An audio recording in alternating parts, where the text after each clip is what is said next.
Inselmilkom ġimgħa ġdida, programm ġdid u se nibdew illum billi nitkellmu dwar l-iskandlu tax-xiri taż-żejt mill-Ene Malta u l-attakki fuq min żvela l-informazzjoni, il-whistleblower, l-ewwel servizz.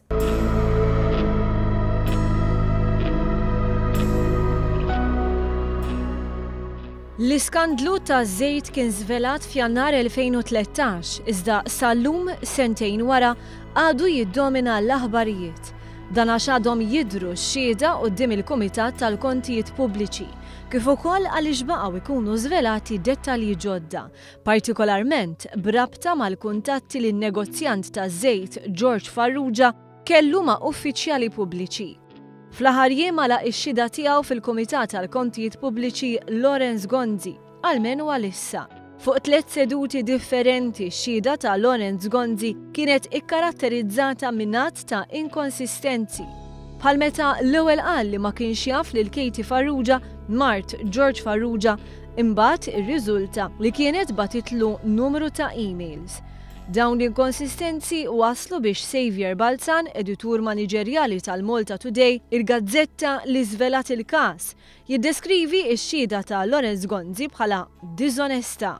Mbagħad meta jiġi espost b'ċertu emails jgħid ftakart, juri kemm verament dinja daqsxejn ta' storja skandaluża.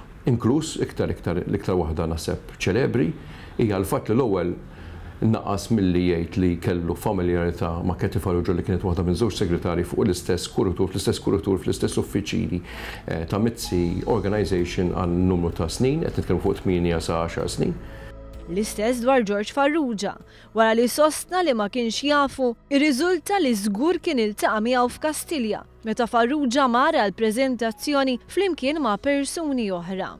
U mbagħad naqas milli jgħid li jaf il-George Farrugia, mbagħad ftakar li jista' jkun li iltaqa' ma' George Farrugia u li mhux qed japprezza jew qed jipprova jagħmel ta' beruħ li mhux qed japprezza għal fatt li Katie Farrugia kienet il-moħħ wara l-ħruġ ta' invoices fraudulenti li kienu bażikament jagħmlu l-flus li kien jagħmel George Farrugia minn dar kulħadd, inkluż ħutu. Iżda forsi l-aktar li spikka fl-aħħar jiem kien l-attakk fuq il-whistleblower. Attakk li bdieħ Lawrence Gonzi fl-istess kumitat. Min kellu dik l-informazzjoni fidejh qabel, messu dik l-informazzjoni, ma qatx jistenna li ġejja l-elezzjoni ġenerali biex jirkeb il-karru politiku. Jiġifieri aħna f'pajjiżna Kompla miegħu il-kap tal-Oppożizzjoni Simon Busuttil. M'għandix dubju li Joseph Muscat uża dan il-każ biex jitfa' tajlejn lejn ħaddieħor għal raġunijiet politiċi. U qablu wkoll l-esponenti oħra tal-Partit Nazzjonalista. Min kellu l-informazzjoni u bil-fors kien hemm min kellu l-informazzjoni jaf li kienet isir il-ħażin għal numru ta' żmien u mbagħad l-informazzjoni uża għal skopijiet politiċi partiġani naħseb hemmhekk huwa l-ħażin, hemmhekk hija l-malafede. L-istess attitudni ħada wkoll George Farrugia li f'intervista ma' The Malta Independent salħat ukoll attakka l-whistleblower u l-mezzi tax-xandir li qed jirrapportaw il-każ bi prominenza. Passoltu mhux il-messaġġ iżda l-messaġġier, nattakkaw il-messaġġ, is-messaġġier mhux il-messaġġ. L-ewwel net il-messaġġ hemm xi ħaġa żbaljat fih, kien hemm każ ta' korruzzjoni. L-attakk fuq il-whistleblower kien wieħed li darras lil ħafna. L-eks deputat nazzjonalista Jeffrey Policino Orlando ikkummenta hekk dwaru. Vodri dana qed jallega l-emails ħarġu qishom biex jagħmlu ħsara lill-Partit Nazzjonalista. Din għalija hija inkredibbli qatt ma stennejta minn Dr. Lawrence Gonzi u anqas nistennija minn Dr. Simon Busuttil li jissostni dak li qal Dr. Lawrence Gonzi, speċjalment meta wieħed jaf għax issa ħarġet dik l-informazzjoni li l-emails li finalment ġew żvelati mill-Malta Today u naħseb jiena kien obbligu tal-gazzetta li tiżvelhom l-emails li mbagħad snowballing effect tagħhom wassalna fejn wassalna llum u naħseb qatt irid joħroġ ħafna iktar milli ħareġ s'issa. Xavier Balzani pa jsostni li t-tarif kien ilu li wasal f'Kastilja minkejja ċ-ċaħdiet li seta' għamel l-eks Prim Ministru Gonzi. Din l-istorja ħarġet fil-Malta Today f'Jannar 2013.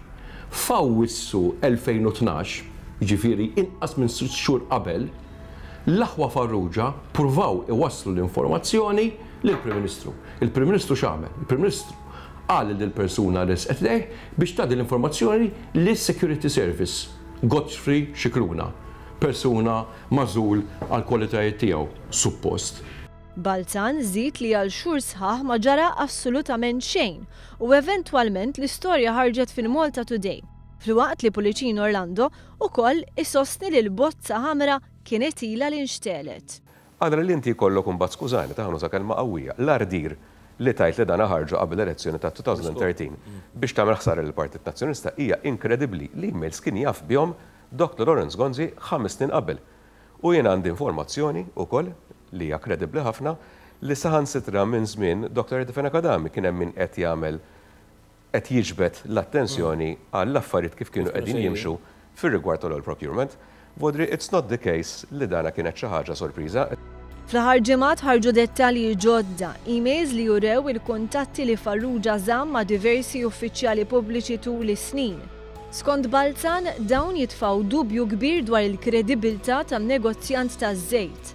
George Farrugia huwa kiddib kbir, George Farrugia kompla għaddej bil-invoices fraudulenti wara, George Farrugia kompla jiddies ma' nies fl-Ena Malta wara, il-pulizija jafu dan kollu u jibqa' l-fatt li b'kull rispett ir-reazzjoni, ir-realtà hija li Alla jbierek f'daqqa waħda jisu kollox waqaf fl-2005 skonx qal l-oraklu George Farrugia.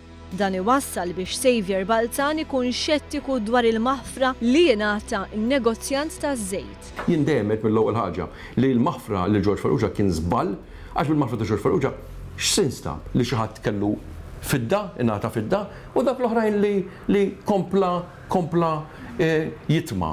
Dak ma nitkellmux fuqhom, dak ma narawhomx dawk, u naħseb li vera din hija rajna kif jgħid l-Ingliż the tip of the iceberg.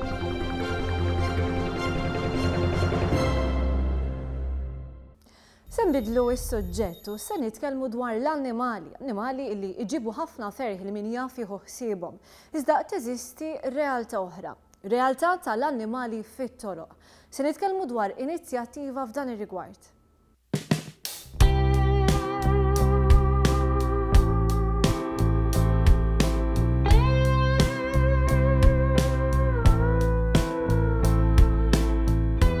Tul l-aħħar xhur kienu qegħdin isiru kampanji kontinwi ta' tiswija ta' annimali ta' triq. Fil-fatt f'sentejn issewwew aktar minn 2000 kelb u qattus ta' triq. Dawn il-kampanji għandhom ir-rwol importanti fl-istrateġija tal-gvern sabiex tiġi kontrollata il-popolazzjoni tal-annimali fit-triq. Dennis Kassar mill-Animal Welfare iddeskriva neutering bħala l-aħjar ħaġa fiċ-ċirkostanzi. Il-proċess huwa minħabba il-neutering, ġifieri issewwi l-annimal biex ma jibqax jipproduċi iżjed offsprings. Mela, meta inti qegħdin nagħmlu din is-sistema qegħdin naraw u nikkontrollaw il-popolazzjoni ta' daw l-annimali li huma strays u anke li huma tad-dar, ġifieri dak li jkun jekk jaf li ma jridx jimmejtja l-kelb jew il-kelba tiegħu, speċjalment il-kelba, inti l-aħjar ħaġa li tagħmel il-neutering. Din il-kampanja tissir bil-kollaborazzjoni mal-NGO Ġermaniża ETN u għalhekk li l-gvern mhix tisbieħ flus. Konstantin Antov, veterinarju ma' din l-NGO, tkellem kif dan huwa proċess li involvi ħafna xogħol u organizzazzjonijiet differenti. It's a complex process because a lot of people are involved in this, from the local animal welfare organization. Thanks to them, all these animals coming here, and our part of all this is to execute the medical part of the process, which basically means to remove the reproductive system of the animals so they'll be not capable to reproduce themselves, and by this way we will not have a litter on the street, which actually is a problem from social and health aspect for the animals' health. Dennis Ċiberra spjega li annimali ta' triq mhux imsewwija jistgħu jikkawżaw ħafna problemi. Min stħarriġ li sar mill-Animal Welfare irriżulta li f'Malta hawn bejn 50 u 70,000 qattus li jgħixu barra. Għalhekk żied Ċiberras li l-proċess tat-tiswija tal-annimali ġib miegħu numru ta' vantaġġi. Billi inti tagħmel neutering għandek inqas mart, inqas ġlied, speċjalment min-naħa tal-qtates irġiel għax min ikun li żieb b'saħħtu huwa ħajjiġġieled u l-females l-oħrajn ħajmorru jiġu mejtjati miegħu. Allura qed tikkontrolla u tajn ukoll il dawn il-qtates li qed naqqas il-ġlied għax il-qattus m'għandux għalfejn jaħrab mid-dar biex imur ifittex il-girlfriend tiegħu. U l-qattusa jekk inti tieħu ħsiebha u toqgħodlek id-dar ma tqgħodx taħrablek għax qed tiġi inħit. u bekk inti kontrollajt u anka l-annimali l-strays ġew iżjed peaceful u dak li kun jista' jippettihom ukoll. Xi Berras tkellem ukoll dwar vantaġġ ieħor li qed toffri din il-kampanja la darba l-annimal jiġi msewwi. Once li daħlu hawnhekk qegħdin nagħmluhom anke ħabba l-flis, nagħmluhom ġifieri drops apposta biex at least għandek 6 xhur ma tantx ikollu insetti fuqu li qegħdin jixorbu minnu stess joħdulu d-dem u jikkaġunaw iżjed mart ieħor. Kull individwu jista' jieħu l-annimali li forsi jara fit-triq jew iż-żona fejn jgħix. Dan ma jfissirx anqas li l-annimali sir responsabilità tiegħu għal dejjem. Meta bniedem ġab qattus għal neutering jew qattusa jew x'inhu, speċjalment dak li huma strays li jkunu ta' barra u ħajġu jitilquhom, importanti li nżommuhom hekk mejl nżommuhom qar 12 to 24 hours, però n-nisa għandhom bżonn li nżommuhom ftit iżjed għax hija l-operazzjoni ftit iżjed komplikata. Filwaqt li ringrazzja lil feeders jiġifieri lil dawk il-persuni li b'mod volontarju jieħdu ħsieb annimali ta' triq u appella biex meta xi ħadd jara annimali mweġġajn fit-toroq iċempel lill-animal welfare biex dawn jingħataw l-għajnuna li jkollhom bżonn. Appelli dejjem laqat Rita Buħaġar, mara li għal dawn l-aħħar 10 snin b'mod volontarju ħadet il-qtates għat-tiswija. Kampanja importanti fimni għax biżmien jitnaqsu mit-toroq ikunu żjed ħelti once li jissewwew. U importanti ħafna li n-nies meta jaraw xi annimal fit-triq li jkun korrut, imweġġa, ikollu per każu widneħ tibda tittikel, iċemplu l-animal welfare, ħalli ikunu jistgħu jiġbruhom bl-ambulanza tagħhom u jieħdu ħsiebhom. Intant din l-aħħar kampanja tissir fil-Vet Plus Clinic ta' Ħalqormi. Għal aktar informazzjoni wieħed jista' jċempel fuq in-numru 27400300.